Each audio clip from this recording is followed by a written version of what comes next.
This is Will Davis with the Monroe County Reporter. Welcome to WMCR, our new weekly broadcast of the news of the week in Monroe County and Forsyth, Georgia. Thank you for joining us. Some of the headlines in this week's newspaper. The City Council makes a huge reversal. It appears they may be on the cusp of approving the annexation of about 1,000 acres, possibly, potentially for industrial land one day. A lot of neighbors in the Smith Road area very much opposed to it, and were able to sway the council back in November to reject the annexation. On November 16th, the council voted 6-0 unanimously to reject the annexation. But now, Mayor Eric Wilson tells the reporter that 4 councilmen have contacted him, but they want to revisit the issue. And this time, it looks like the council may be on the verge of annexing the property after all, much to the chagrin of area residents. The city council meeting will be held on Monday, and December 7th at 6 o'clock should be a big crowd. We'll see what the council decides to do. In other news, the DOT releases more details about those proposed truck lanes on I-75. While they have limited the impact on Forsyth and Monroe County businesses, it does appear that at least two businesses may have to be torn down to make room. One of them, the popular Waffle House on Tiff College Drive, may have to be demolished to make room, and also the America's Value Inn on Frontage Road. Find out more details about that in this week's Reporter. Also, news about the big Christmas parade held on Thursday, and also Monroe County says farewell to a World War II veteran who passes away. Now, only 10 World War II veterans believed to be left in Monroe County. Also, if you subscribe or renew during the month of December, the Reporter is giving away a brand new 9mm Kimber 9mm pistol, and I'll show it to you right here, not pointed at you. This is available to everyone that subscribes or renews up to December 20th. We're giving away for Christmas. Join the Monroe County Reporter celebrating the First and the Second Amendment, which stands, our constitutional rights stand no matter who the president is. So we hope you'll participate in that. Also, be sure if you're looking for Christmas presents, you have a copy of my new book. Here's your shameless plug for On the Porch, a collection of my columns over the years. All this and much more in this week's Monroe County Reporter.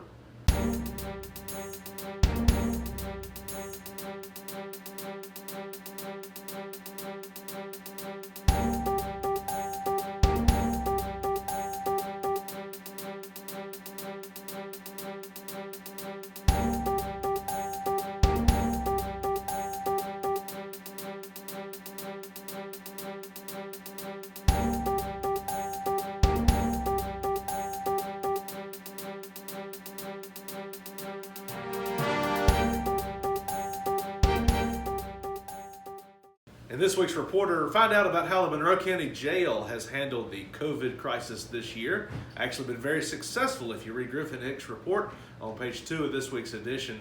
Monroe County Jail only showing one COVID positive test all year long, despite having over 100 inmates.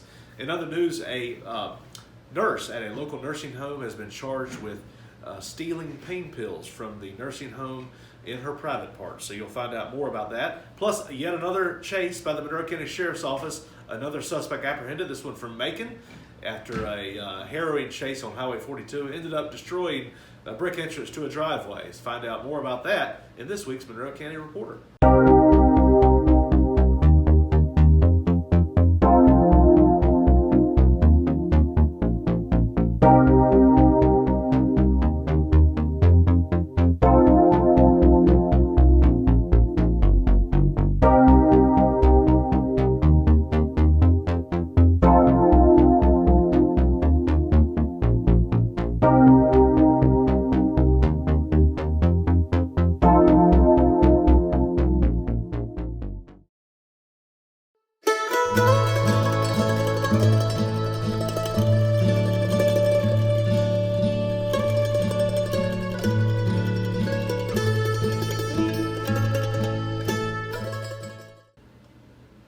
The Monroe County parents of an autistic child are suing the Monroe County schools, saying their child was abused at Hubbard Elementary, including a former parapro is listed as a defendant.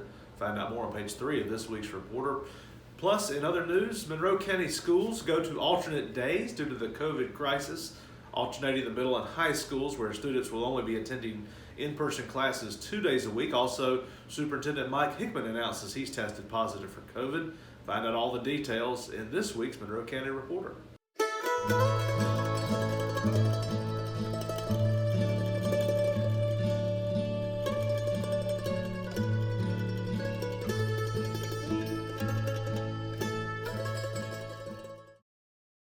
Find out more about a new organic beef processing plant that has opened in Monroe County and is thriving. That hired 15 employees at Mid-South Packing on Highway 42.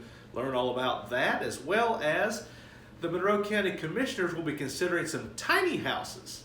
If you'd like to live in a tiny house, you might be interested to know there's a development of tiny houses being proposed on Smith Road and other areas inside the city as well, from County Commissioner George Imami, owner of the Brokery. Find out how that's going and what his plans are, all in this week's Reporter.